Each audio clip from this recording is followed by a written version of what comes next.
America seems to be the land of paradoxes. It is a nation that has broken from the old world and seems eternally new. It is the innovator, the driving force of the new, the shock of the new. Yet America retains a character that is something very ancient. Here, my friend Zante, otherwise known as Mytho-American, gives his unique, his quasi-Gnostic, his dark and Dionysian take on the history, the direction, and the purpose of the American century. We shall explore his approach to aesthetic posting, his 7-point plan for the restoration of America, his own fusion of various strands from diverse sources such as paganism, Greek myth, Nietzsche, Christianity, and ultimately, why America is worth saving and preserving. This is a very unique interview.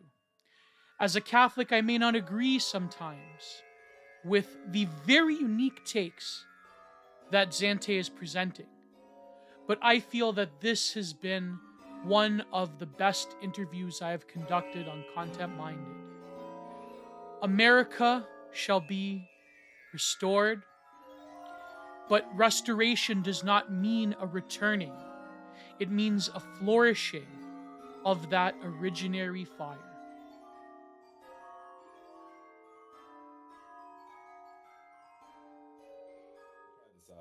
Yeah, we'll see what happens. I trust your judgment. All right, so this is Content Minded with Mytho-American, Eidetic Jesus, Zante. Is it okay if I just call you Zante? Because yeah, so before we get into it, maybe just a general introduction into what you do and like how you found yourself into this thing of ours, if you will, to quote Thomas 7:7. So yeah, just basically, who are you? What do you do? Because I think what you're doing is that you're not a typical, how shall I put it? I guess aesthetic poster. It's like I think that you have a very specific thing that you're doing that's very interesting.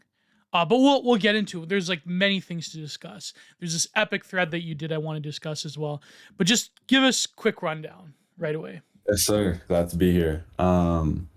So I've been in the sphere lurking for at least the last 4 years. And when I say the sphere, it's mostly the bat sphere. Yeah. And what I currently am trying to look at is the religious foundation of America. And aptly put, I made an aesthetics account about the last, I think it was December of 2021, which completely blew up within the last couple months. Oh yeah. It's about 25,000 followers.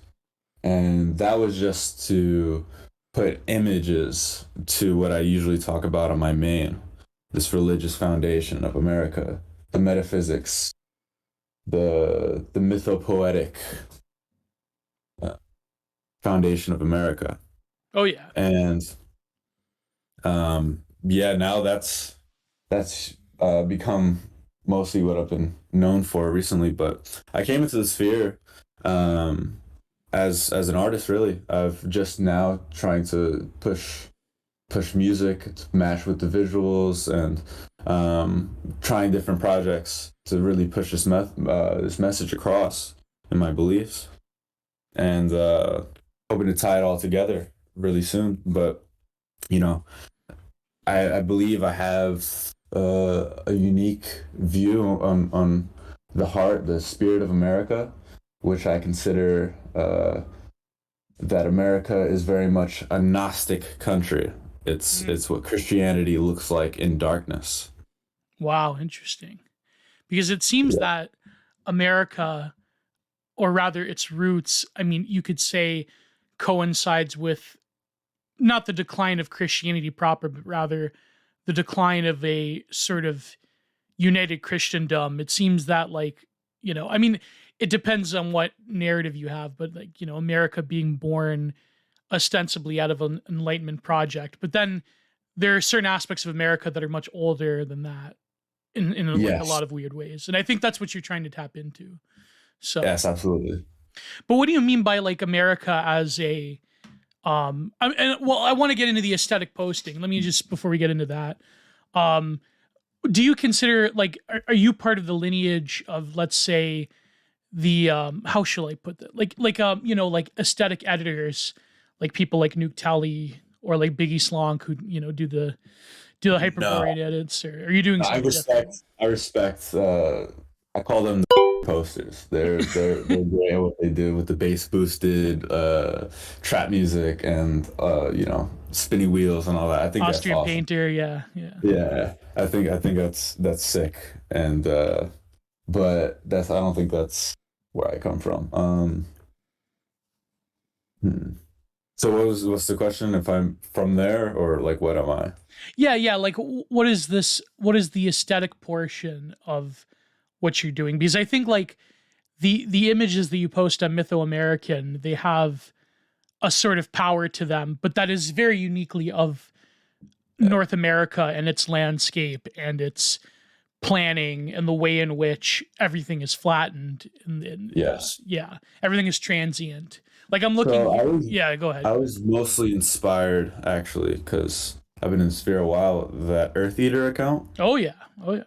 um, which is interesting because to me the two aesthetics accounts that like in my head that really kind of shaped what I'm doing now, or at least showed me the path, is obviously Archelect or Hmm. Archelect, which is huge account. It's one of the first things people follow when they get to Twitter. Um, and then Earth Eater, and I saw them similar, and I saw them as both postmodernist projects, Oh yeah. and the difference being that Archelect was the typical postmodern thought, which is usually leftist. But what I found with Earth Eater early on that really captivated me was I saw it as a right wing project. And I know Mm. he lurks in the sphere.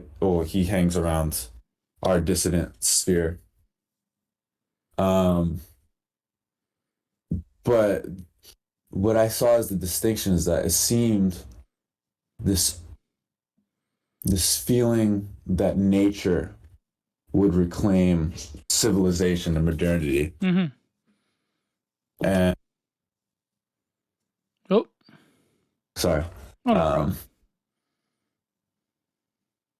yeah, that nature was the stronger force. That is the levelizing force that would bring about the deconstruction of civilization and modernity. And I found that to be something that is almost a nightmare of the American mind, because you've built in coming into the new world. Um, Actually, I listened to your one of your episodes. I try to find the relevant episode, and you did one on Baudrillard's America, so I might reference that Oh a yeah, few. oh yeah. I haven't read the book, so I'm going off of what you brought up in that episode. But there's this belief, at least with you brought up the Masonic foundings and the Hmm. Enlightenment beliefs that kind of characterizes um, what people consider the founding of America, and this idea that you could build a new world almost from scratch, but and almost that there was like a desert that you could build off of this Yeah. flat nothingness, where you could build a new world. But I think that belief has only is has put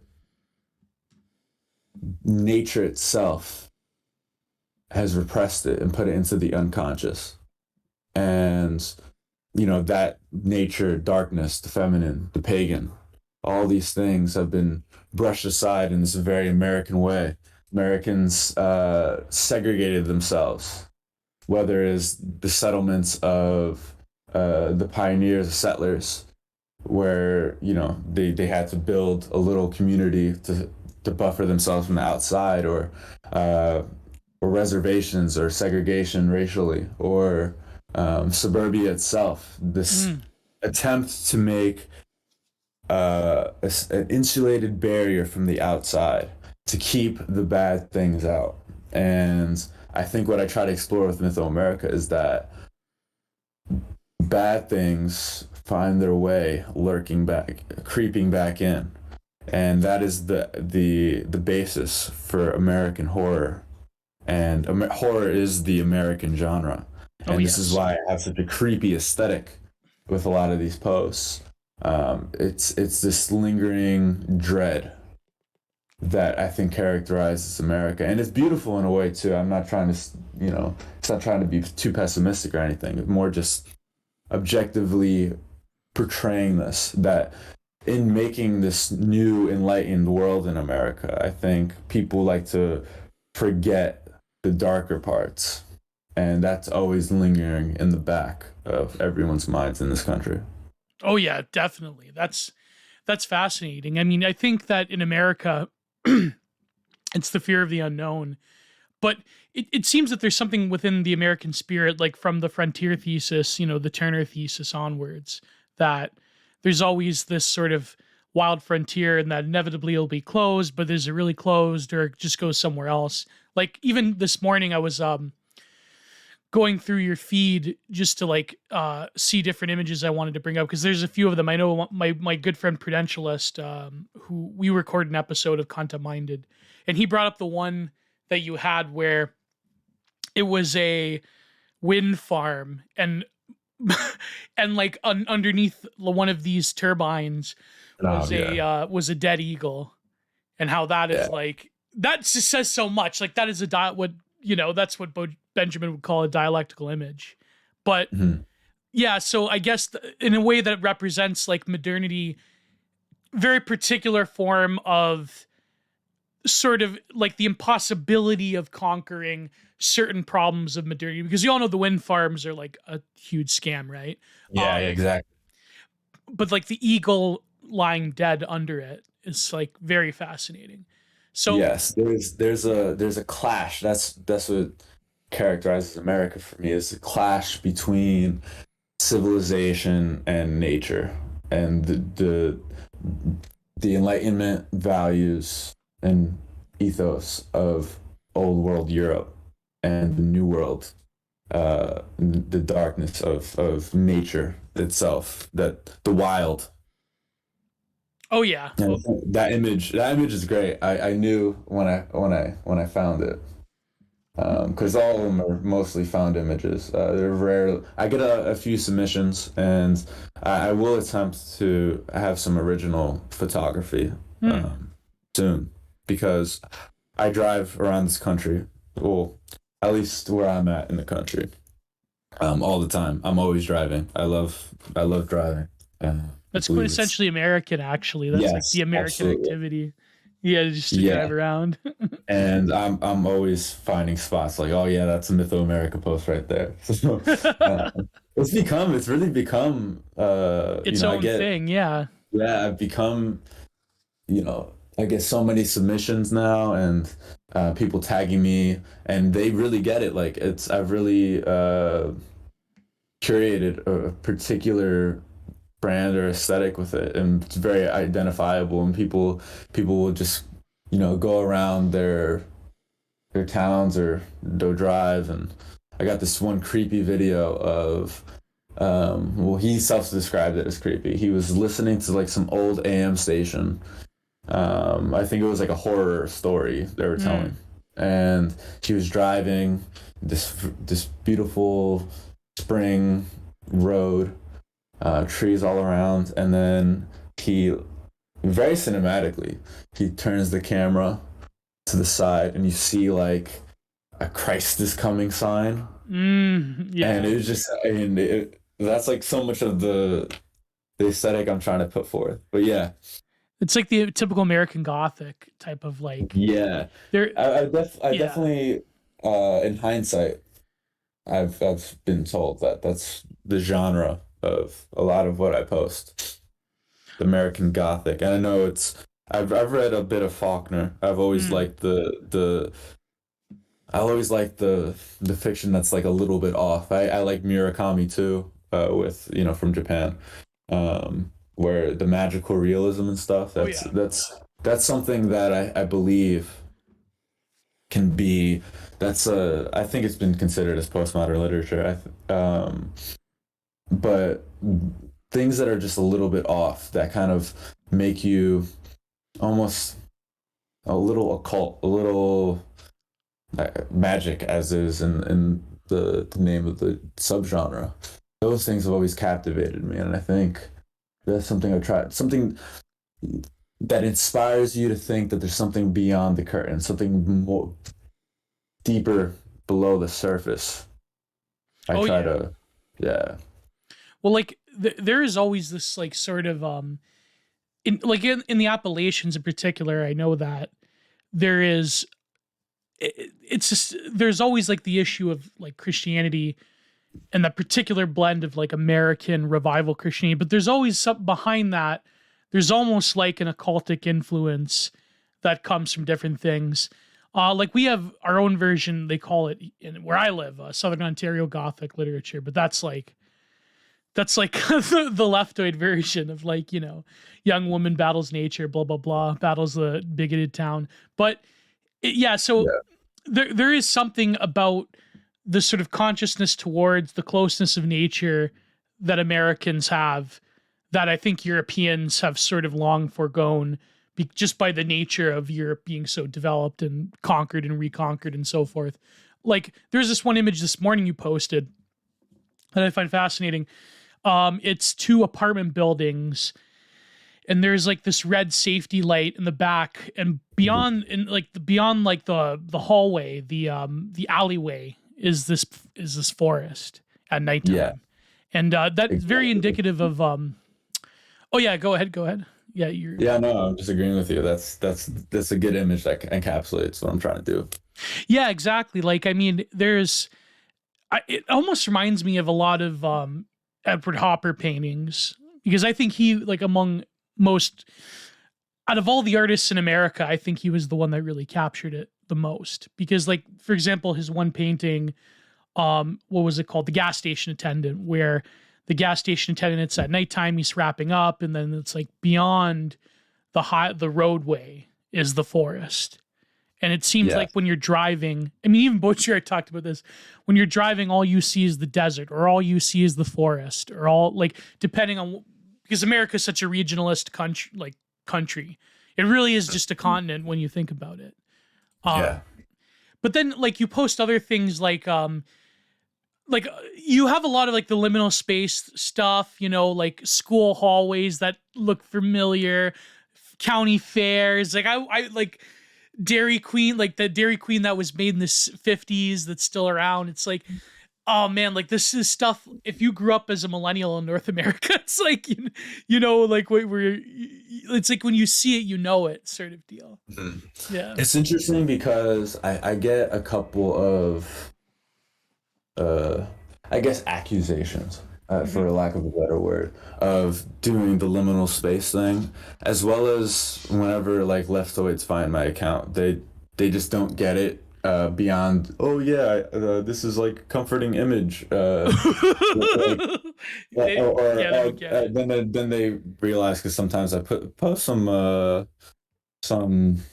Very questionable right wing content. yeah, right wing content, yeah, for lack of a better word. I'll post some racist content or something, and then they get it. But then the first thing they think, because I post all the time, I think that feeds into it. It's like this terrifying part of America that has been repressed into so many people's minds in this country. People who never will go out into the woods. All they know about America is the very developed parts of it, Mhm. and they think that's like the scariest part of it. This okay, but you can't deny that it's a very captivating. Their aesthetics are very captivating, at least objectively, if you put morality aside.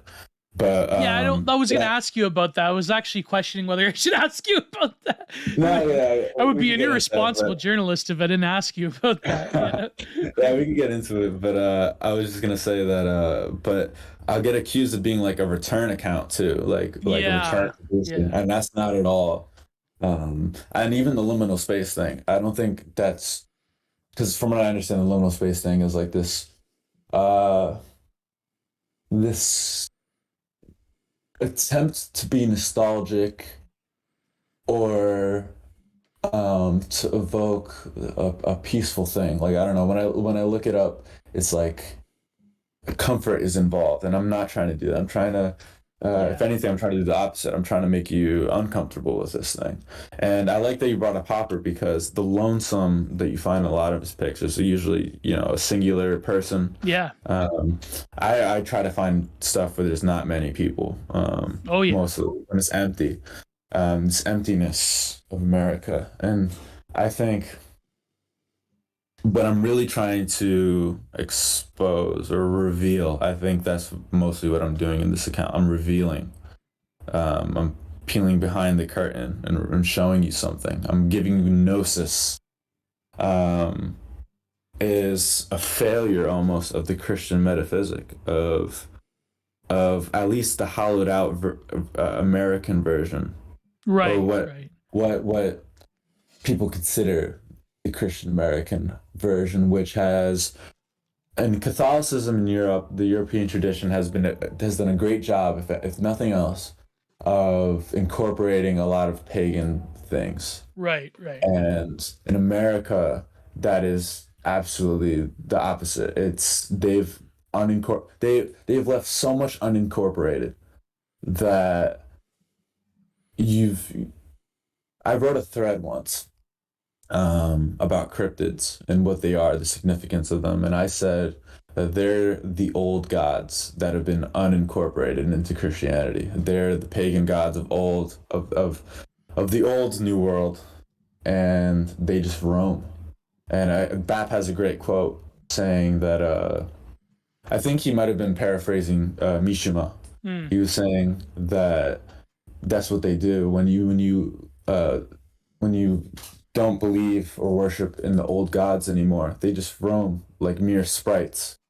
And obviously in Japan, they did also a great job. Japan and Europe are very similar. Oh yeah. And yeah, and they commemorate their local patron gods, or you know they'll build shrines to them, even though their primary religion has changed over time, their national religions. Right. But they've allowed for this local um, worship, this syncretism that you can even see in South America. South America has a strong syncretism. Oh But yeah. They in have North things like America, San Marta, and yes, yes. And in Brazil they have Macumba. Yeah. mhm. Even the Day of the Dead has some pagan influence and stuff Hmm. like that in Mexico. Even There's lucha so libre has pagan influence in oh, Mexico. absolutely, Yeah. yes, yes, yes. And in America, it's so cut off from that. And this is why I talk about a hollowness, because whether it's civilization itself being fickle, or how many so much of American media and history and the provocations for everything politically always built off of lies, Hmm. which I consider, the archetypally satanic is the lie.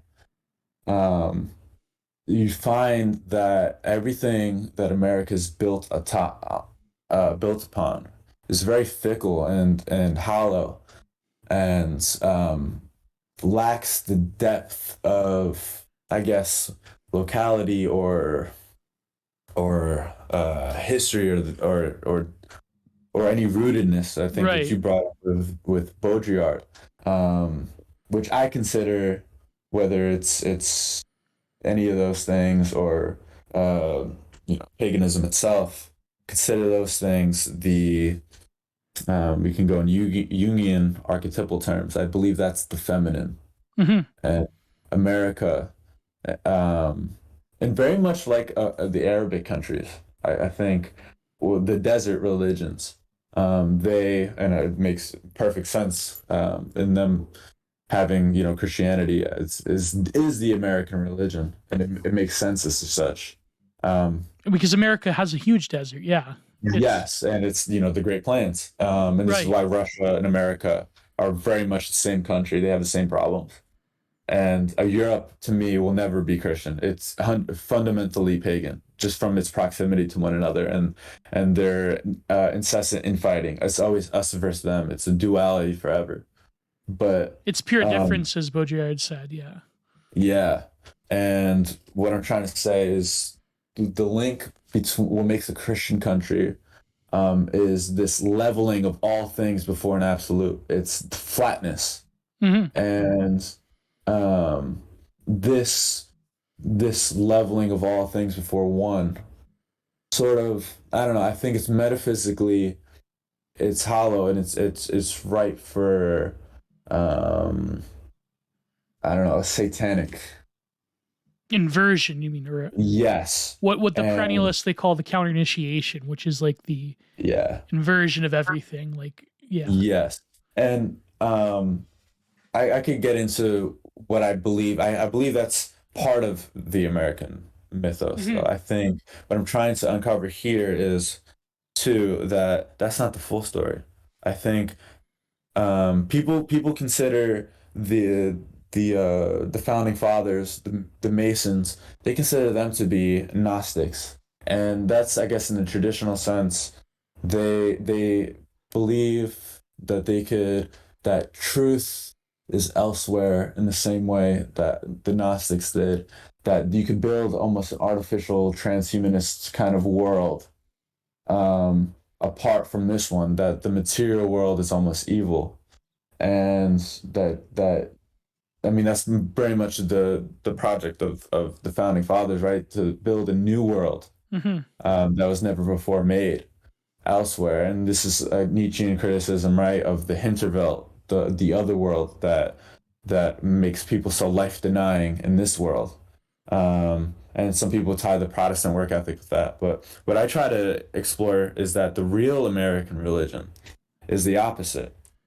It's that you could find truth in the darkness, in the material world. The real Hinterwelt, the other world, is not in making an artificial one. It's in exploring the material world. And that's the frontier spirit, right? It's going into the unknown. And my justification for that is God has blessed nobody more than the American settler and the conquistador, right? He's given them untold riches, abundance, and whether the women in South America and all that. Oh boy.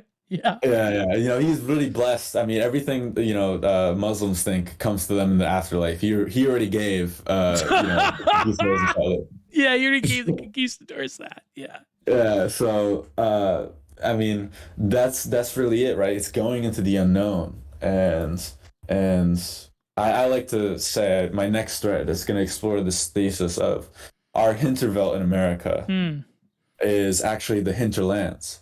It's going into the backwoods. That's where we find God. That's where we find truth. It's there. Yeah, that's great. I mean, but then there's this other like, I want to get back to the aesthetic, but like there's this other aspect of America, I think, that is the great Satan, that is modernity, that is built up, that is hideous. And I think but that, like, how do you reconcile America being a land of this divinely inspired searching of the unknown with what America has become, which is like, I mean, we have to keep in mind, like, this is for YouTube OPSEC purposes, like, the GAE or whatever you want to call it, right? Like I personally hate that term because I like to blame Europe for everything. I think typical Ameriburger, eh? Typical American. I have such a distaste for Europe, but not to say I think all the best people ever have come from like Europe, but well, there's that one country in Europe that's kicking ass right now, but that's besides the point. One country in Europe, what's that? It's to the east of Europe, you know which one. No, I'm not gonna do. No, I'm gonna have to cut out the Hitler one. But yeah. So Let's explore this though. You blame Europe for everything, yeah. but the way I put it is that I think America being the promised land, and I like to use the example for Europeans, like if you look at the Anglo, right, he's just happier everywhere else but in the UK. Like, yeah, that's true. That's true. He was meant to spread his wings, whether it's, South Africa, Australia, Rhodesia, like, or America. It's, you see the Anglo eternally happy. He's found his paradise. He's returned to Eden. True Faustian man. Yeah. Yes, but even if, the societies they built, you always see this really tanned, kicking their feet up, white man. And they found what they were supposed to do. They've moved on from the depressingness of their homeland. This is where they're supposed to be. This is what God set out for them to do. And I think everything that God wants is in the promised land of the Americas. And I think Satan mimics God, right? Satan will always be there whenever faith in God falters. And I think what we're seeing is I think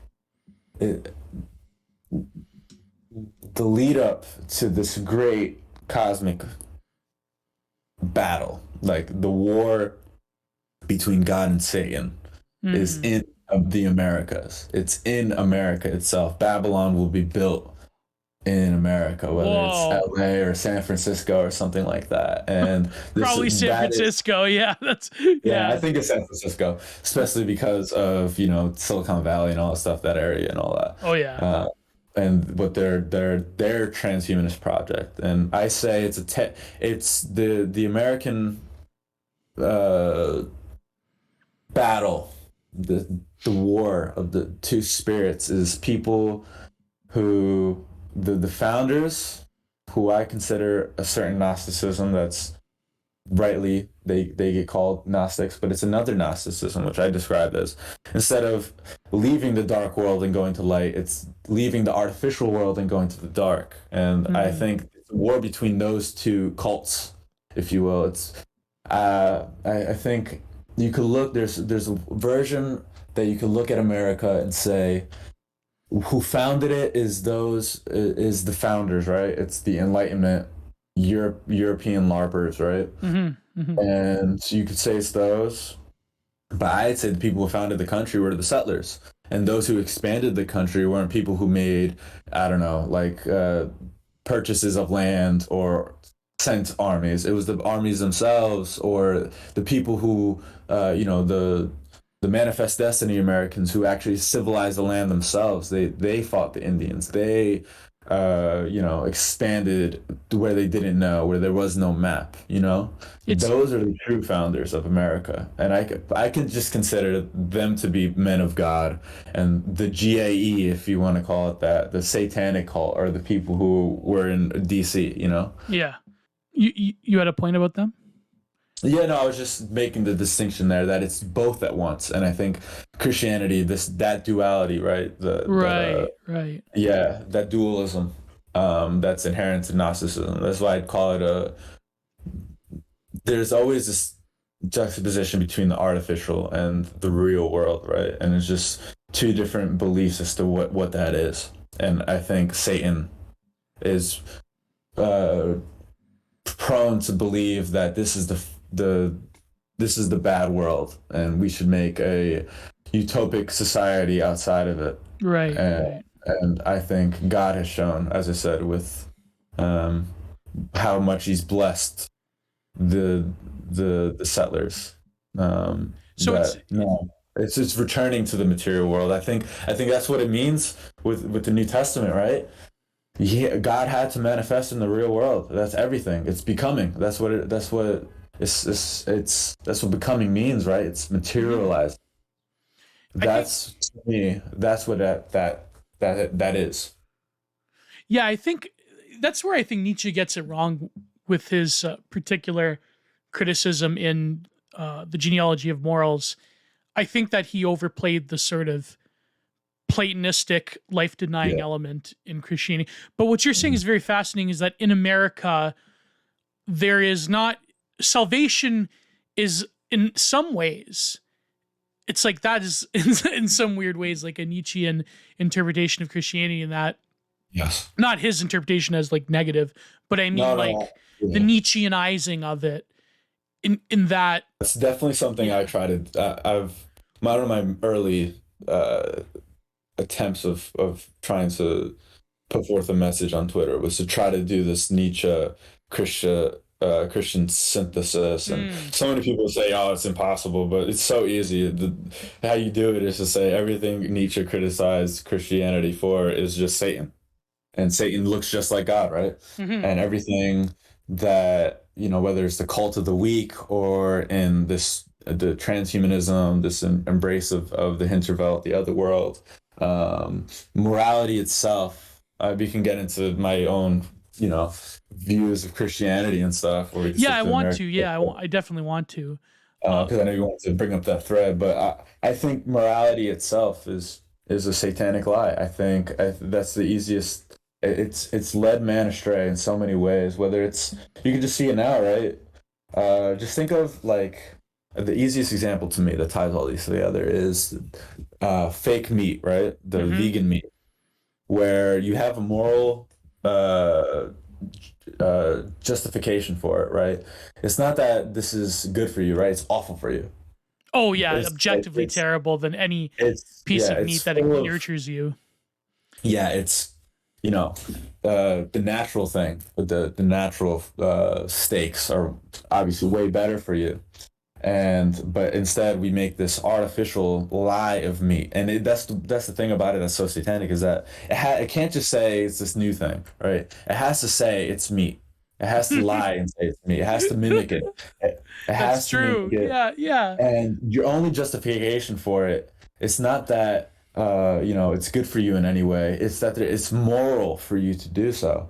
And it's almost like, yes, I will be ugly and harm myself as a sacrificial thing. Yeah. Uh, I will and have the that, mastectomy to.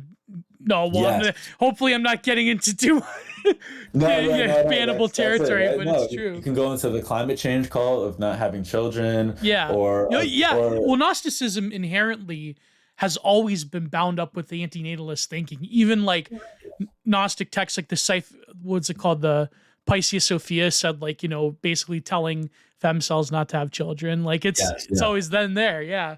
Yeah. And I consider them. I mean, I understand that Gnosticism has that impulse, but I see, and I think Bap does this too. Bap talks about Gnosticism in his book, and he has a certain fascination with them, and he himself say that they don't go far enough because they still have a moral justification for all things. But what Mm. he likes is that their proclivity to sin, right? Their willingness to expand the limits of what it is okay and not okay to do. They test the limits, whether Yeah. it's their sex orgy cult or whatever, or their need to sin. Um, in order to transcend this world, right? That to me is, you could say it's the Faustian spirit, but it could also just,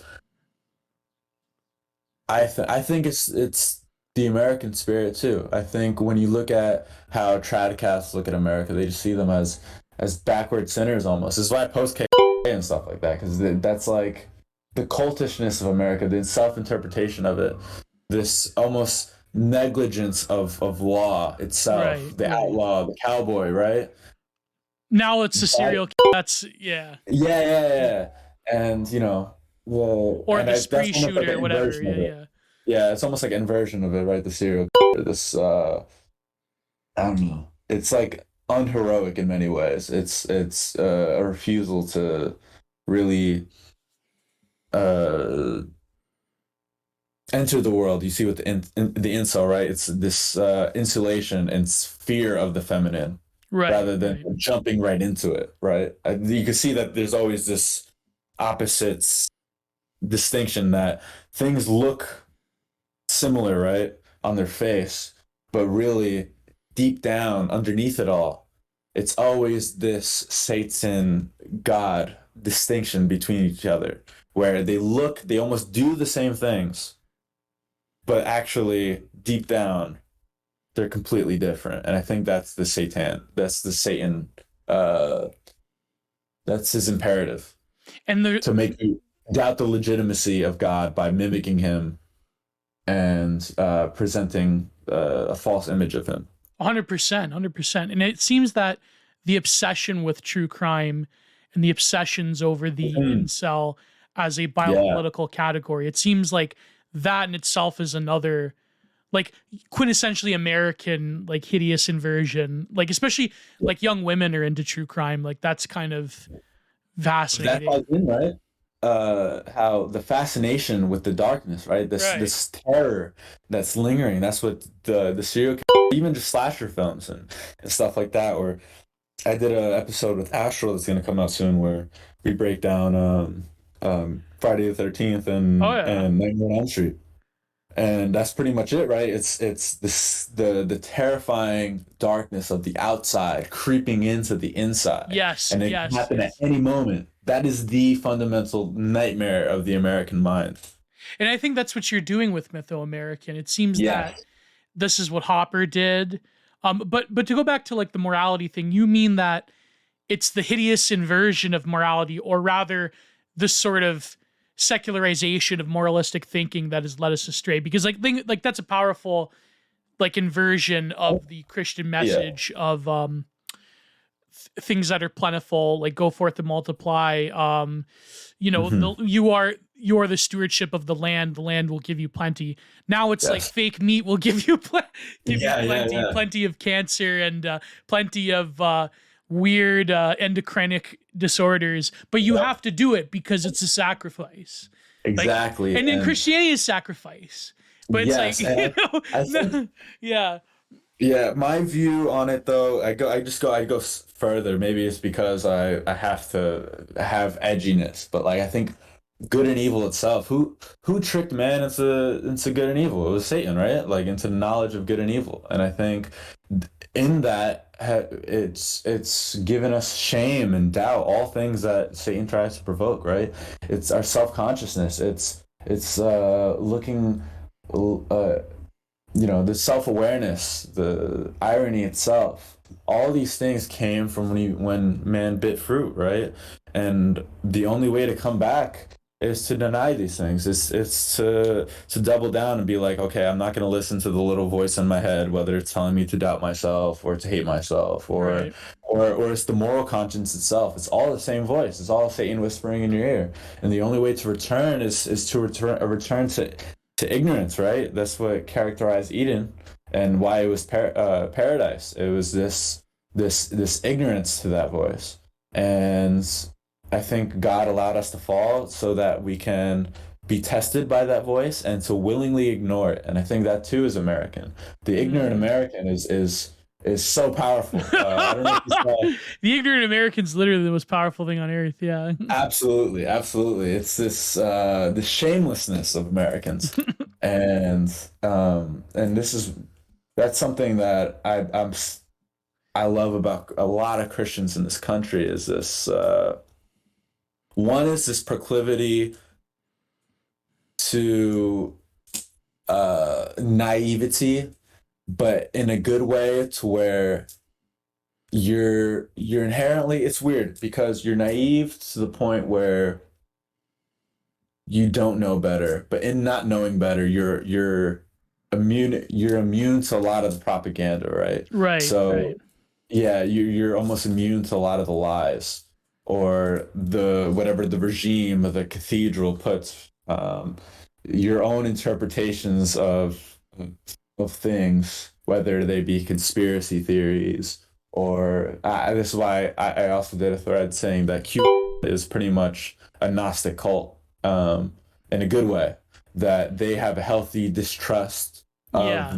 the artificial lies of the mainstream news, and stuff like that, and that they Oh, find truth in this way, right? yeah, yeah. Yeah, and I think religiously too, that's what the American Christianity is. It's the reason that they separated church and state literally only was to separate from both the Church of England, but also Catholicism. They are the same to the American mind. The Catholic Church is very much the regime of the cathedral that we have now. Then they labeled Gnostics heretics in the same way the regime calls us conspiracy theorists and stuff like that. I think it's all the same thing. It's always the same story being told. Yeah. Yeah. Well, first of all, for YouTube you can say Q, but you can't say the other word. Oh, I can't say. Oh, my fault. My fault. No problem. It's like you. When we did the dark, you know what? For Yes. YouTube, the Dark Tiny Hands stream, which the fucking Atlantic did not cite my stream. I can't my upload of that Twitter space. I can't believe I'm so pissed off. But They cited my thread that I did on Dark. Yeah. Dark Tiny Hands. But I had to censor the anon part. Yeah. Just so like people didn't get angry. But yeah, I'm paranoid about the Jannies on YouTube. But no, what's interesting is that I wanted to go back to the aesthetic thing, but when you were talking about like the nature of religion in America, how like I know like and there's a lot of problems with it, but it's basically like Mulbug's thesis of like, well, the same religious categories, they're being repeated politically. Like to be a conspiracy theorist is to be a heretic or a papist or whatever. Like, Yes. what do you think of like I'm a Catholic, but it seems that well in Canada it's obviously different, but like Yes. because in Canada we have the francophone element, which I mean they've abandoned Catholicism in the 60s, but still it's like culturally like there. But you could say that in Anglophone Canada there's a lot of similar things going on. But what would you say to like people on the political right who are Catholic who want to create, or like even not like necessarily. You really want me to answer that? The FedCast, yeah, the FedCast, but like I mean, there's the FedCast, but then there's the Tradcath Americans who. Look, I get. Yeah, go ahead. I the most hate from the Tradcats, absolutely, and I double down. I think it's Christian to double down, right? I think that's what Christ did. Christ did what Satan wouldn't. Satan tries to bend reality and get away with it. He'll never accept the consequences for anything. Right. He will always find a rationalistic justification for it. And I think what you find with Christ is that he was an outlaw. I know leftists try to appropriate it and say he's a revolutionary figure for their, communism or whatever. But I think he was a revolutionary figure in the fact that it's twofold, right? He was an enemy to Roman law. He was an outlaw to them, but also to the Old Testament Judaic law was, which they believed, Ten Commandments and tradition and passing it down as a people, and heritage and stuff like that. But he showed that that's not how you find salvation.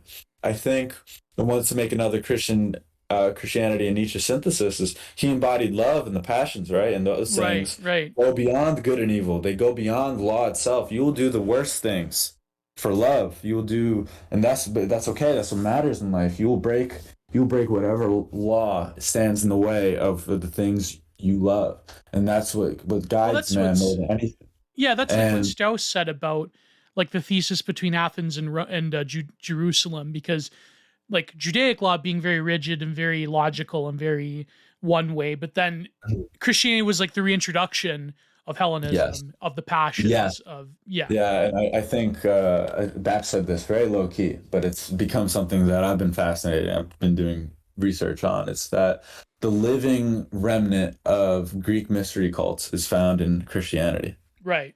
And that's the only living remnant of it. And I believe that Jesus had a similar, if you just take into account that the 20 or so years that was unrecorded in Jesus' history, I think a lot of love stuff was going on in the darkness of those years. Well, I don't know. There are people that think that he was this is my esoteric beliefs. Yeah, like people were saying he was taking drugs or he went to the East, or there's a lot of crazy theories around. Yeah. I think that darkness, I think the best parts of history were the dark ages, right? It's these moments where true magic can happen. I think Jung, he tries to make justifications for with alchemy and stuff like that, Right. right? Yeah. Yeah. That that religious power is at its peak when you almost don't have this self awareness, this recording of self, this logging of history as it happens, right? You're always having this uh, third person perspective of self. No, it's almost denying that, where no history can be recorded. It's in the darkness. And this is once again, this ties into the message I'm trying to portray, right? Hmm. I'm revealing the things that American media doesn't really look at. It's the America that's been forgotten, and whether that's the woods of or Appalachia itself, right? The Yeah. places people don't go, or just the local mom and pop shop that's becoming a distant memory. Yeah, you have a I lot think, of those. Like they're fascinating. They're uniquely American. Some of the like little hovels that you find on the side of the road, the old like Route 66 baubles and tourist traps and convenience stores. But you also have like I think pretty good like depictions of the gutting of like a lot of American centers in small towns. And yes, and yeah. I do try to, there's multiple themes I try to put forth with the account. I think, though, I think, and we can talk about my thread, 'cause one of the things that I wrote a thread for those listening that I laid out a 7-point policy plan to defeat Satan and how America can do it. And I said that the cultish Gnostic Christian, the Q Christian, right? Yeah. They are more willing to go on the offensive with their religion than the trads will, who play on the defensive and watch their churches burn. And here in No, Canada that literally happened by the way. yes, yeah, Last absolutely. summer. Yeah, yeah. So, I have a I video on want that that's coming out by the time this is released, but like about there was this article in the National Post by this I mean he's a lib, but like this journalist Terry Glavin who talked Mhm. about the utter lies that were told against us that led to church burnings, that led to parishioners being harassed and the Trudeau regime basically co-signing it. I mean, just terrible satanic disgusting stuff. But yeah, Yes, go ahead, yeah. yeah. I mean, the same thing here, And right? Tradcast did nothing, by the way. Absolutely, Yeah. and I have my very strong opinions about Catholicism. I respect it as a European tradition. I respect that it's one where in some places where American Christianity did not, but I think all potency, all the future is in the boomer. I really believe that. Yeah. I really I mean, hey, I it's probably true, actually. I would die for these people, man. They are awesome. They are the most powerful group. They no group, and it's spreading. Yeah, ever since uh sorry, the OPSEC Yeah. friendly Yeah, don't worry about the the Chinese delicacy. Yeah. yeah, the Chinese delicacy. Jesus. The Chinese delicacy. It's made so many people have to go into this Gnostic framework where you have to distrust the media. You have to think Hmm. for yourself. You have to interpret the data or the you know the efficacy of the medical establishment on yourself. You have to interpret these things on yourself and make and explore alt truths, alternative truths, and make up But your own that's mind. disinformation. Oh, it's heresy, right? It's the Yeah. same. It's the same The story creation from. of disinformation is an artistic act, though, when you really think about it. Yeah, yes, Yeah. yes. It's just all. It all. Everything points in the direction that this is exactly what we should be doing. Our dissonant sphere, whether it's nutrition or politics, and what I'm trying to do is I try to go on a religious angle, um, present all alternatives to the mainstream satanic lies. Yeah. Yeah. And yeah, and um to quote the thread, to tie back what the point I was trying to make before is the truth is found in a certain darkness. And I made a tweet once saying like Appalachian mystery cults are the future. Yeah, And that was you. Yeah, I was trying to figure, was that you or was that someone else? But yeah, yeah, that was, yeah, yeah. and in ecstasy and fun and embracing of the passions. Um, these things are the basis for religious fervor. It's not doctrine. Just in the same way that the Constitution of the United States and the judicial system, these things aren't really the heart of America. I know Bat made a criticism saying that the Constitution is like just a list of procedures. It's not inspiring at all. Hmm. And what the true spirit of America is not found in its laws. It's going to be found in the cult of personality. It's going to be found in what is leading up in history repeating itself. It's going to be found in a Caesar-like or messianic figure. I mean, that's what Christianity is all about, right? It's the cult of personality. It's the cult of the individual. It's the embodiment of law in man Hmm. and the fanfare around that.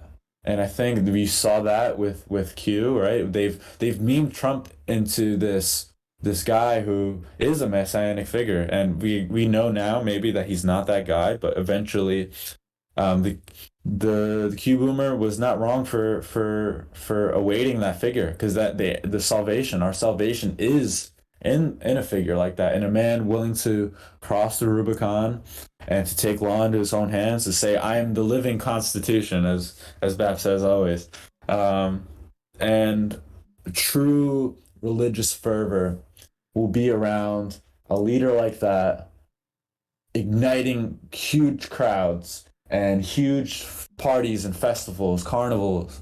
Um, the return of the Colosseums is just where passions are heightened. That is the future. It's not in religious doctrine. It's in religious instinct and fervor. It's something very like living. So you're sort of saying that like the sort of the essence of true religious sentiment, especially in the American context, like a lot of like the tradcaths or like the well, I'm thinking of a very particular form of trad. I'm thinking like the Yeah, Fedcath, what Bap calls the yeah, Fedcath. Like they're not like they didn't get it wrong. Like this sort of very high minded Thomistic intellectual yeah. exploration of faith is not like that's not like that's almost alien to America in a lot of ways. Absolutely. And this is why I'd say But why do they hate you though? Like, is that because they think you're because just I'm just Nietzschean or? overtly just heretical, like Hmm.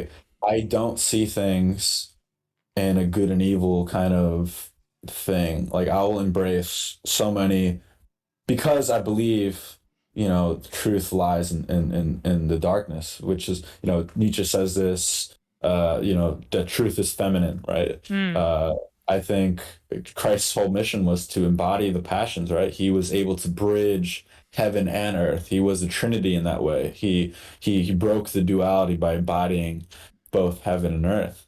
And he Yeah. was able Yeah. to bridge the high-mindedness of God and that you could even say that it's the enlightenment, right? The enlightened soul is Apollonian, right? Right. Right.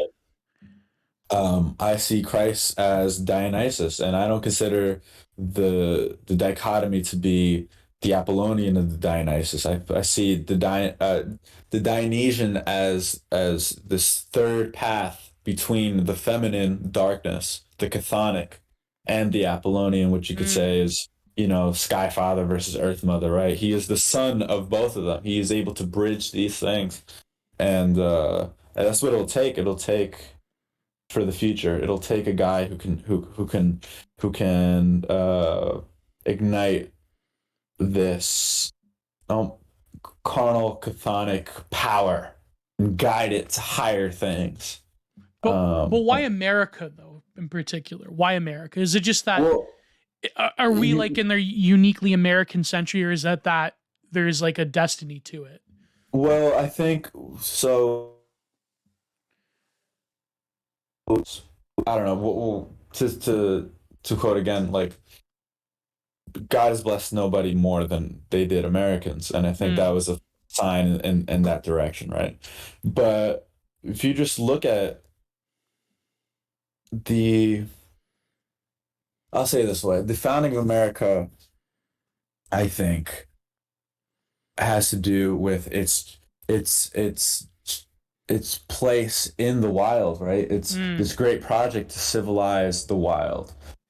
Um, and you don't really have that in Europe. Everything was already almost civilized yeah. in many respects, and it's become this great missionary project of Christians to make this new world theirs and really make this a Christian dual continent, right? And I think in that opportunity, there's also the opportunity for Babylon, and I think just the way America has been able to uh, kind of dictate the pulse of all things Yeah. in Yeah. the last, at least 100 years. Um, I just it just all things lead up to I think this and I think too this is why I hate the term the GAE, right? I think how did people forget like that it's the globalists, right? It's this European UN elite of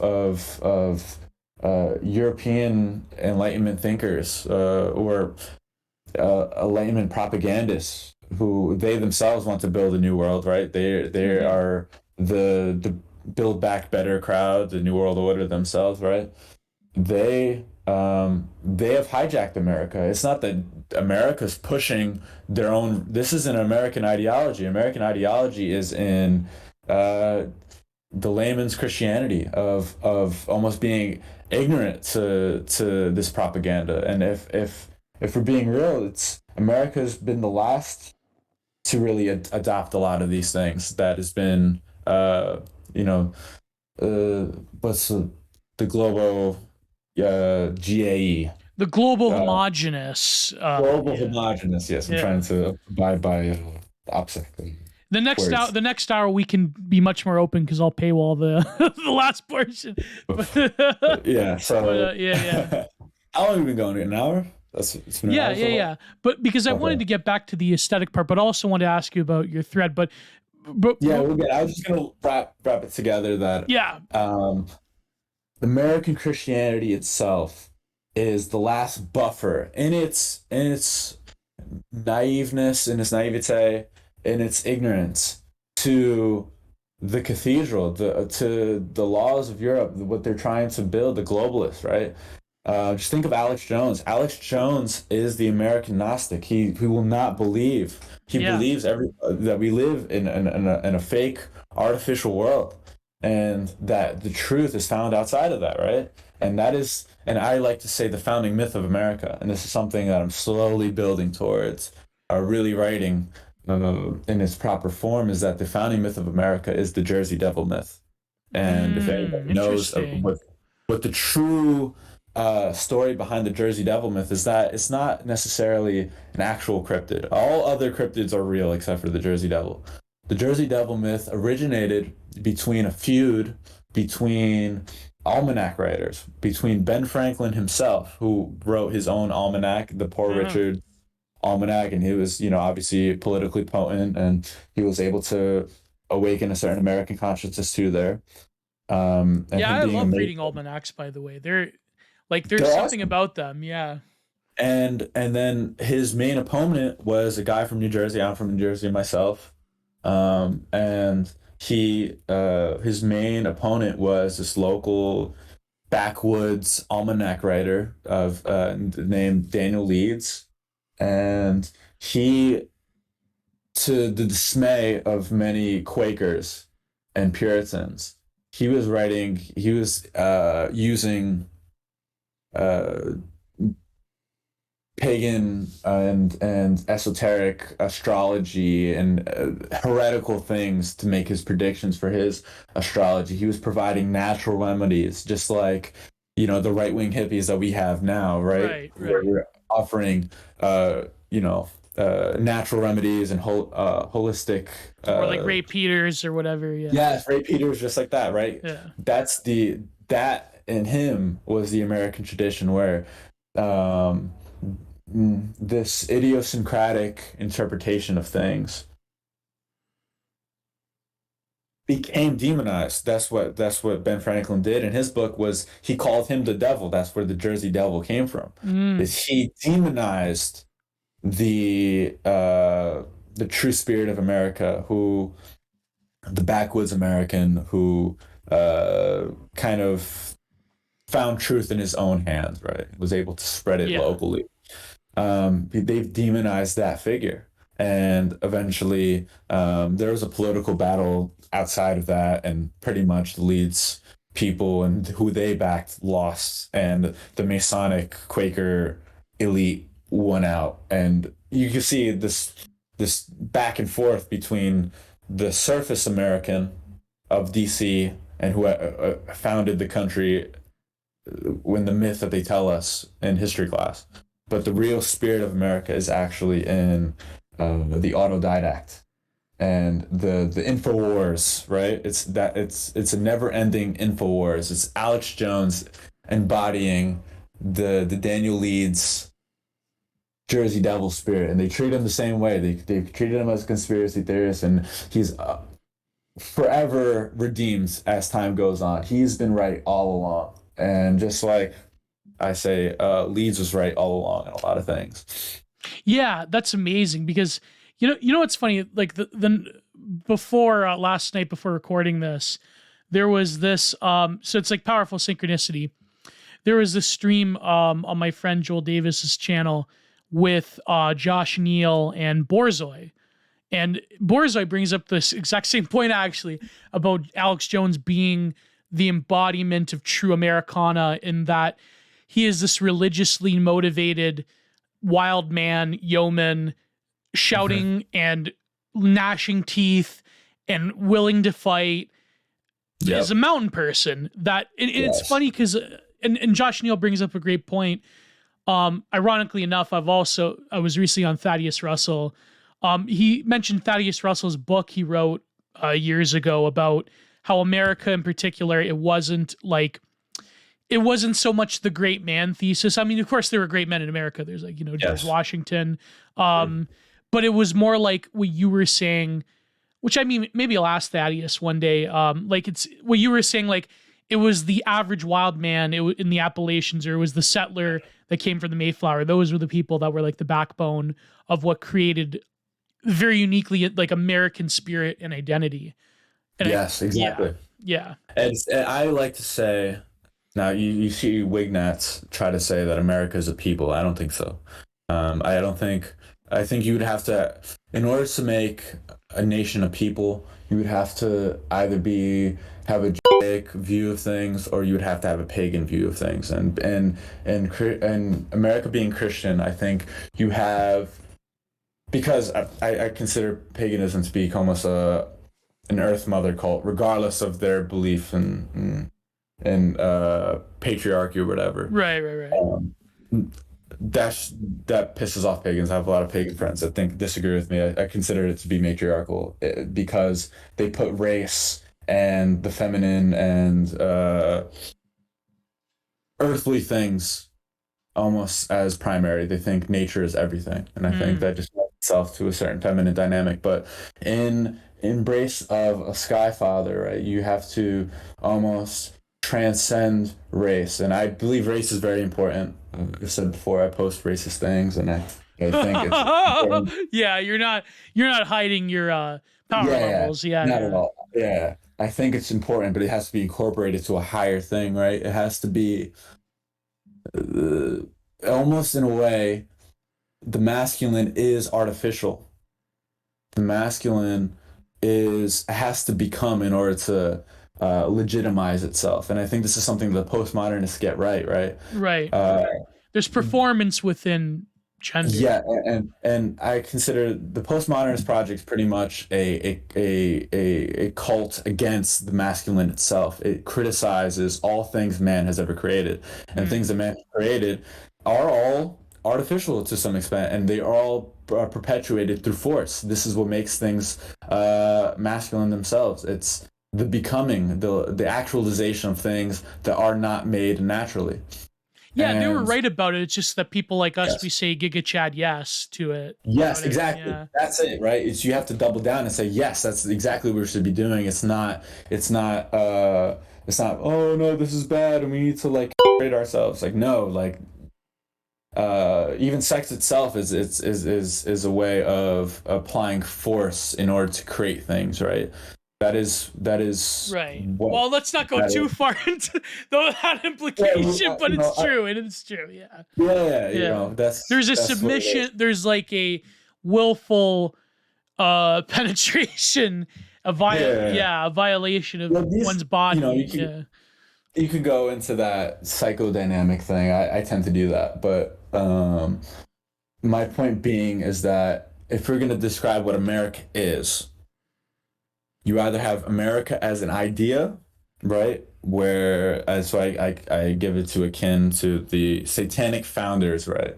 This dichotomy I'm trying to make. You have America, the idea, which is hollow. It's an abstraction. It's an Right. abstraction Right. that can't literally legitimize itself. It's still in the other world. It's still in this unmaterialized plane. Yeah. Even And then the you have Constitution. That's the beginning, right? yes, That's exactly. It's from the beginning of the founding, but and that's the tradition that's allowed. Even being at Ellis Island heritage myself, yeah, as majority Italian. yeah. Yeah. Same Um, here. yeah, that has allowed that immigration to start, and eventually the unbecoming of America and its true self has come from this idea that America is an idea and not a spirit. And I think a spirit and an idea can unify races under a higher thing, right? It can unify the passions and natural resources, the feminine itself, to a higher thing. Right. But the spirit is more potent. Spirit, I think, is the Christian uh, addition to the introduction of the monad and this absolute sky father, right? Or the masculine imperative. It's the proof that you need to embody yourself. You need to manifest all things that are in the abstract. And this is what I say is the frontier spirit. It's man taking law into his own hands. It's the cowboy. It's all those things. And I think the primary thing I try to bring about with all my accounts is the American spirit, not the American idea. Right. Try to evoke a dark, chthonic passion within you that is post-rational. It's shutting off the little voice in your head. It's making you feel things. It's shutting off the G-slur nerd in your head. In other words, Yes. saying, no, Yeah. well, actually, like that's Yes, exactly. Yeah. And I say that's Satan, right? The well actually guy is Satan. Logo Daedalus is a Satan puppet. Oh boy! I'm gonna have to clip that. I'm gonna have to put that out as a teaser. Logo Dallas is Satan. Oh, I'm trying to be friends with him again. My God, that's just tanked it. So sorry. No problem. That's it. Oh, that's incredible. That's going into a clip for you for a Twitter or something. Oh my God. Oh, but that's true though. Not that logo. So maybe. No, but I think it's true. I think like that rationalism or sort of what Adorno calls instrumental reason, like that could be weaponized. Yes. Obviously for the satanic, because like you can justify pretty huge amounts of satanic evil with the sort of impersonal gaze of the rational.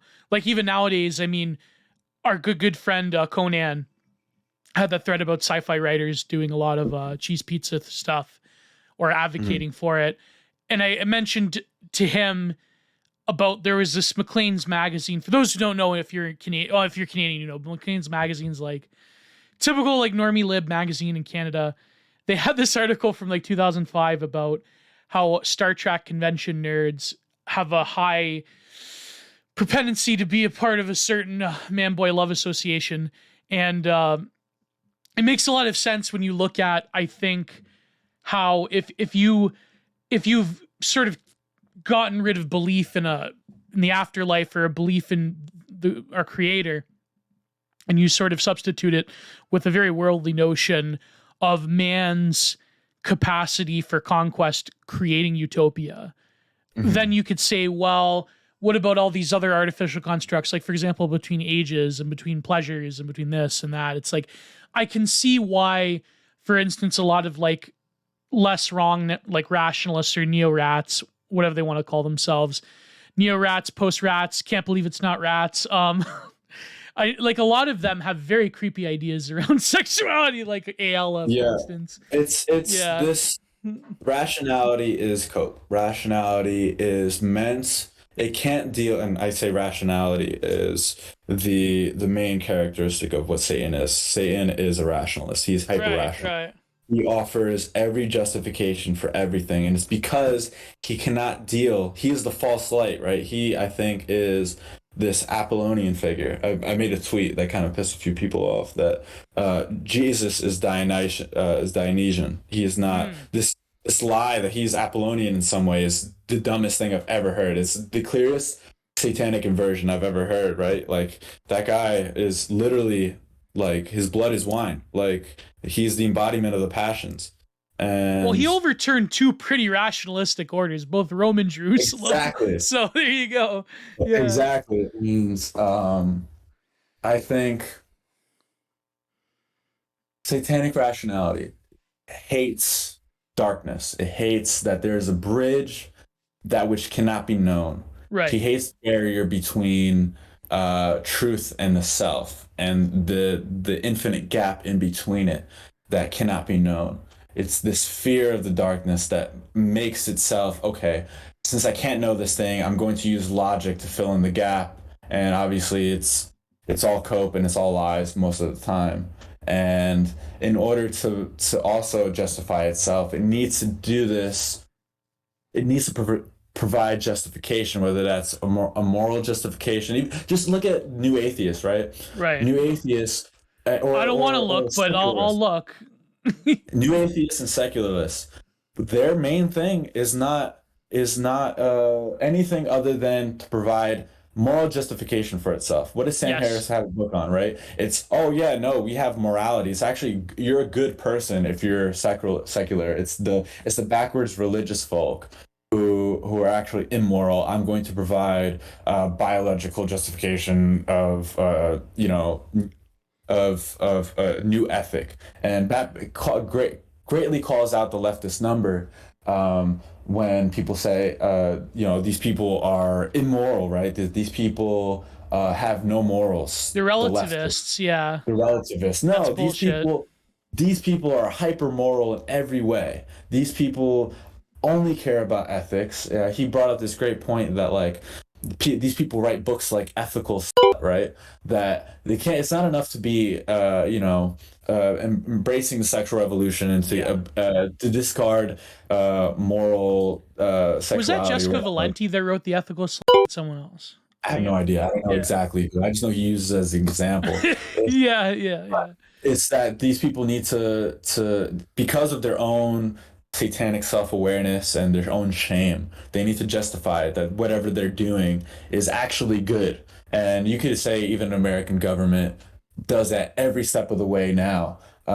Whether it's they need to make up a justification for going into Iraq with a fake lie of Saddam having mass weapons and stuff like that. You could even say, depending how conspiratorial you are, that 11, it's kind of same lie and provocation to make themselves feel better about people in the Middle East or whatever.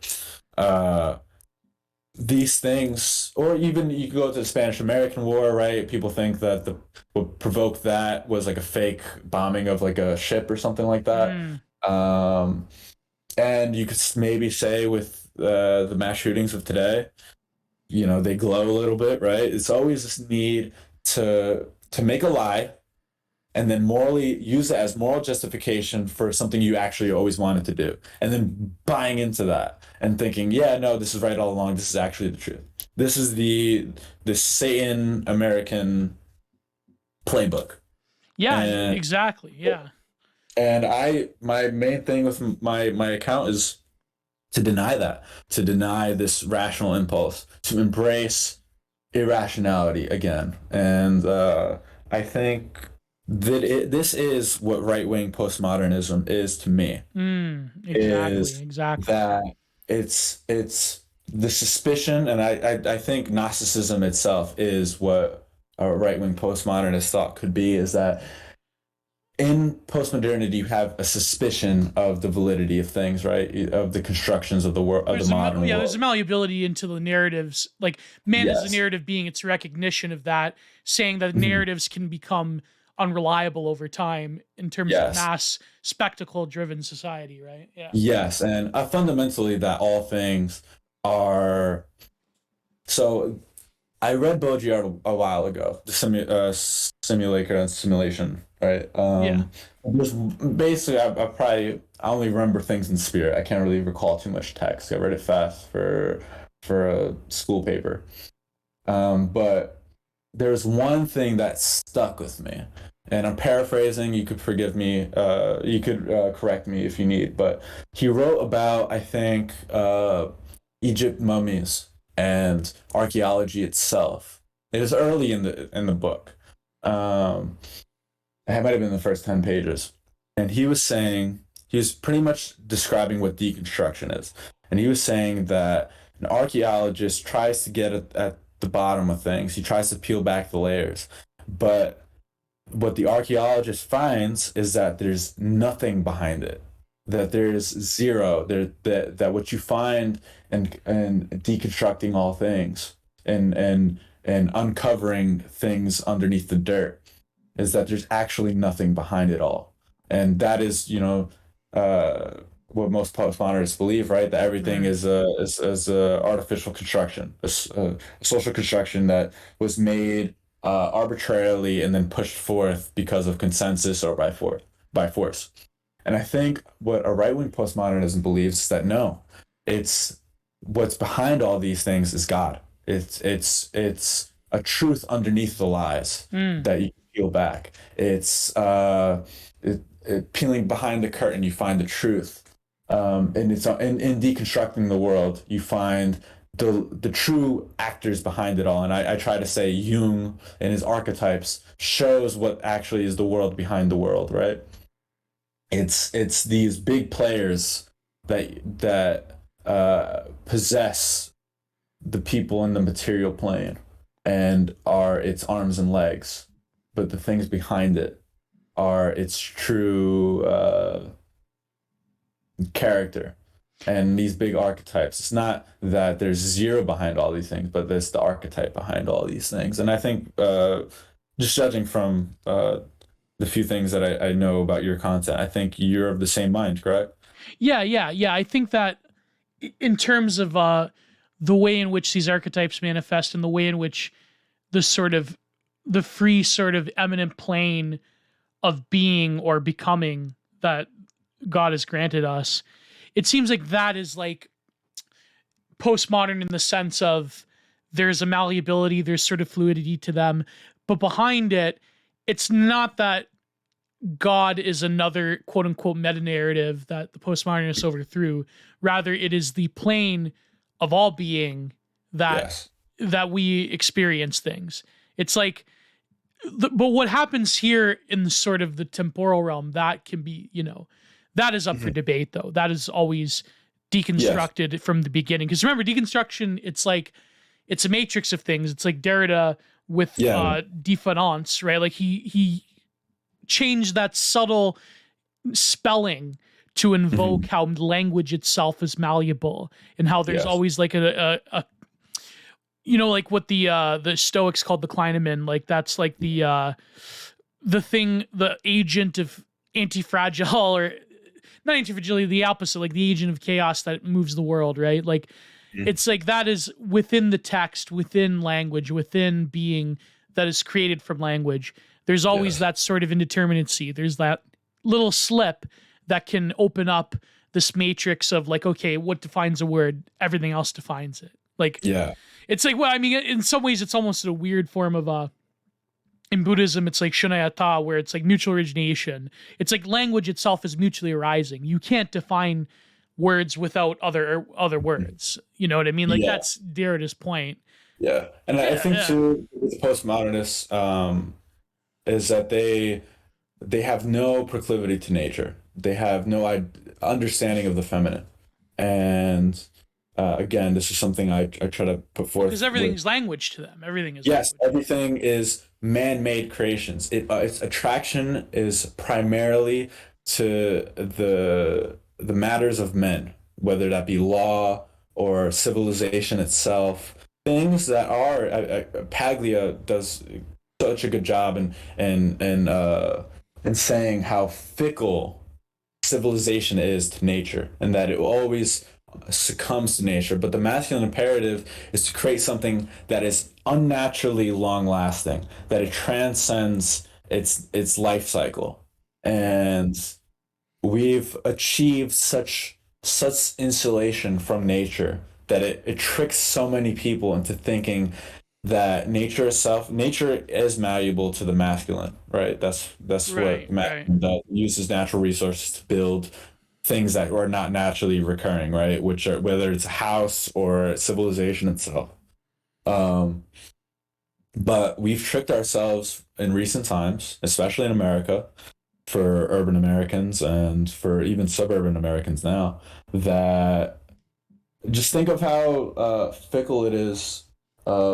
We're always bordering apocalypse all the time. Like things can go haywire so fast, and nobody is prepared for it at all. And that's nature reclaiming itself.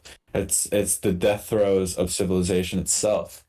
And postmodernists have no concept of that. It only says that the only thing it sees is a civilization and nothing else. It only sees things of the masculine. And you could look towards even the sexuality of a lot of postmodernists, right? They like right. It all ties together, and I think this is just a spiritual and psychodynamic view of the world, right? Even leftists themselves, right? What do they think? They think everything is can be solved through policy, and everything is the man keeping you down. Rather than things naturally just having issues. That's why a lot of them are antinatalists now. I think the antinatalism is becoming a very powerful current among leftist thought, either from the environment or because all sexuality, like all male sexuality, is inherently oppressive, or because of the certain medical sacrament of destroying life in the womb.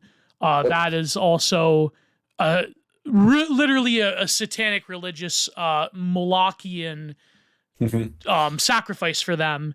Like it seems like antinatalism among Zoomer leftists in particular is becoming such a popular, like they joke about it, about like, oh, I didn't choose to be born, bro. Like they bussin' for real. Like it seems like antinatalism has become, like that's one thing. I mean, among the many criticisms of Yarvin, he is right. Like mute, like he said, like voluntary extinction will become a powerful trend in the next few years.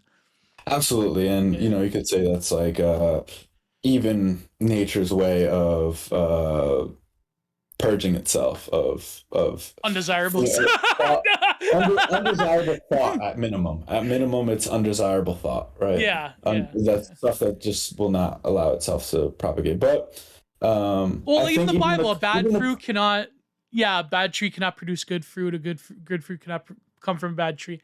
Go ahead. Yeah, the climate change call. I made a tweet saying, and I was talking about apocalypse earlier, and ties back into Mytho-America. Yeah, I wanted to talk about apocalypticism because it seems like it's a quintessentially American vibe. Yes. Yeah. And that ties back into the horror of your little insulated bubble collapsing to the darkness of the outside world and it creeping in and destroying itself.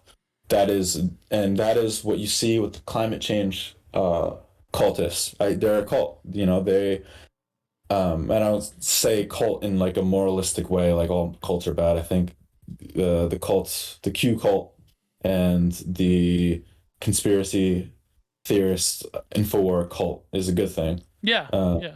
but the climate change cult has the same apocalyptic view. I made a tweet that says, America, whether you're the climate change cultist or you're the guy who thinks the second coming is right around the corner because we're so fallen as a civilization, the Christian kind, they're both awaiting this end times in almost this prophetic way.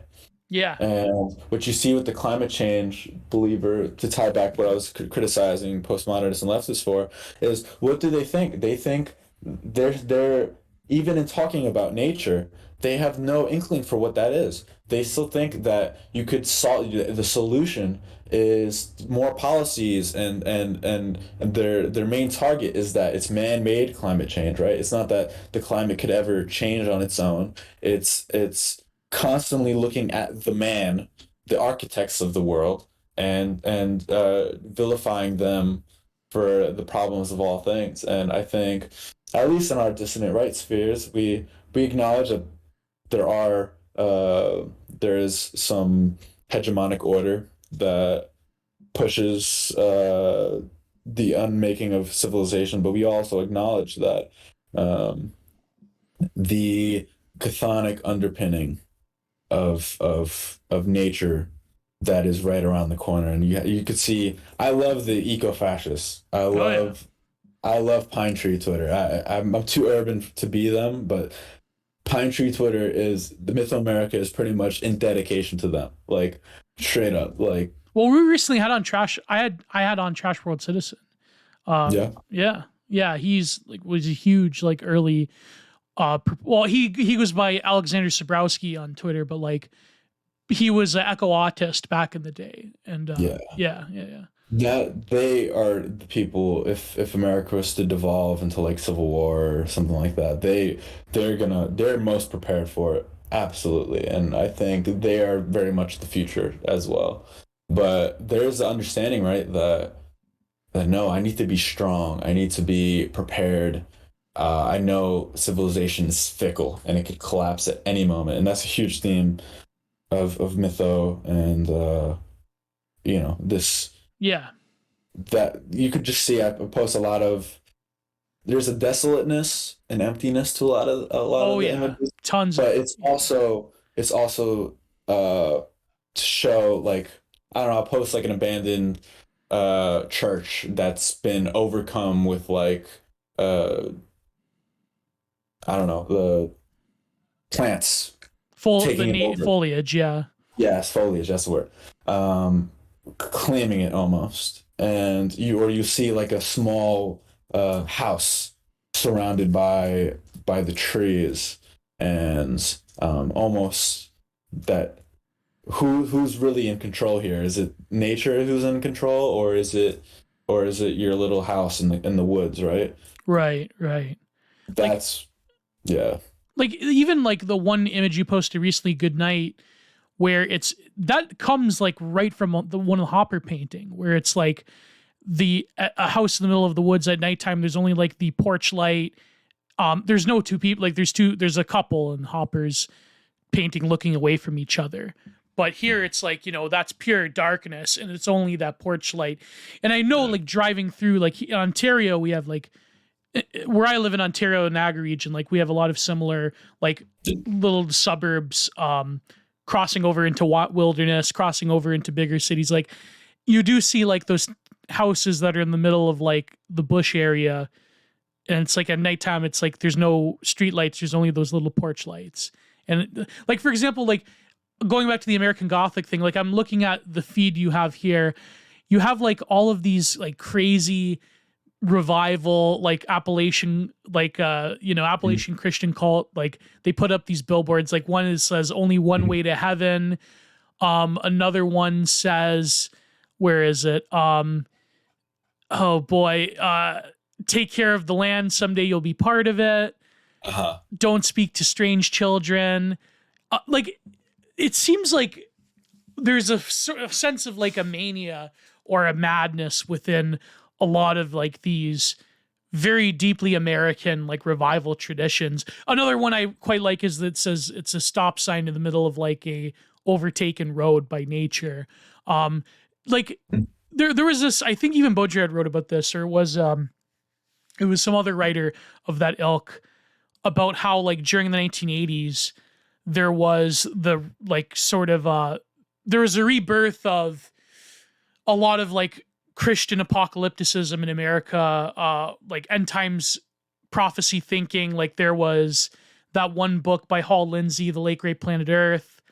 But at the same time, they noticed it was weird how the 1980s was like the height of American decadence. Like I think that's why Trump was so appealing, is because like he was this delicious 80s macho, like decadent, almost kitschy throwback. But at the same time, the undercurrent is like apocalypticism. So why is it that like end times prophecy finds its home in America? So there's two things. So you brought up Trump as an excellent example. Yeah. In the MAGA movement. So when I made my MAGA thread, I don't know if you checked that out, but I pretty much tried to. It was mostly for our sphere and to give it proper context to our sphere, so we could collectively meme, and we did successfully meme it into the political conscious. But what I laid it out is the American people, if we were to meme it correctly, it's the American people falling from Eden, where MAGA was very much, make America great again. It was this longing to return to the paradisal 80s or the utopic 50s. And this is a trend in America that believes it can, and in Christianity itself, that believes that utopia is at the end of all this, that there is a paradise that we have originated from and can return to. And I think MAGA is this realization that we fell. And I said that even the short period of Trump, those were the good times, and we didn't realize we were in them while they were in them, was this waking up moment, this biting of the fruit, this shaming moment where the party's over and things can change so fast, and we thought we had it good and we are going to troll the libs and all that. And the awakening to many Trumpists was this almost the shame, I think, that came with that, where I don't know, I think it's akin to, because as a Trump voter, you're labeled as a sinner to the mainstream, right? So, but for a long time, we were almost ignorant to our own sin, ignorant to considering that bad, because we were having such a good time and we thought we were going to win forever. Yeah, 2016 was like the hippie renaissance for us. Yes. On the right wing. Exactly. Yeah. Unfortunately, I'm not American, so I didn't get that pleasure of voting for Trump. But yeah, it's like partying, you're in a nightclub and all the lights are off and you're just in the moment vibing, right? And imagine someone turned all the lights on and everyone's sweaty and disgusting and like, it'd be terrible. That's what the light of satanic consciousness is. That's what self-awareness is. And I think a lot of Trump voters had that moment. But the only way to return back to the good times and into that unconscious bliss is to double down on your sin and to being like, okay, I don't care what the mainstream press says about me. I'm going to embrace and saying like, yeah, I don't care if you call me a racist bigot or the cause of all sin in the world, because that's what the mainstream says, right? It says Trump voters are the blame for everything, and Trump himself too. We were never wrong for thinking that a Messiah can come and save us. It's Right. that is our redemption. Our sins, our civil disobedience, in the Chinese delicacy world order, right? Our refusal to fall into the trap of that neuroticism and to still have fun and go to the beach while they close it down and stuff like that. It's embracing our sin. That's the only way it's path back to heaven. And I was gonna tie that to the apocalypticism, right? Right. Yeah. Is we know the end times are coming, and in order to be prepared for it is to await our own redemption. That's what the end times are to the Christian. But And the doubling down on sin is the same thing that Christ, I think, that he acknowledged, he was willing to say, yes, I trespassed the law of man, but I'm willing to die for it, and I'm willing to die right. for you. And I think that to the Christian mind, they almost await apocalypse. They await, and this is what I was going to say, because you brought up Baudrillard, and this is the perfect thing. When I listened to your episode on Baudrillard's America, you said there's a nostalgia for the future, and what else is a nostalgia for the future than returning to Eden, to returning to heaven, right? Right. Like Right. it's the end built into the beginning. We are just longing to return back to the unconsciousness, the unconscious bliss of before. And that is the American story, whether it's returning back to the 80s, the paradisal 80s, or the utopic 50s, and maybe now returning back to the Trump era, right? It's returning back to that ignorance.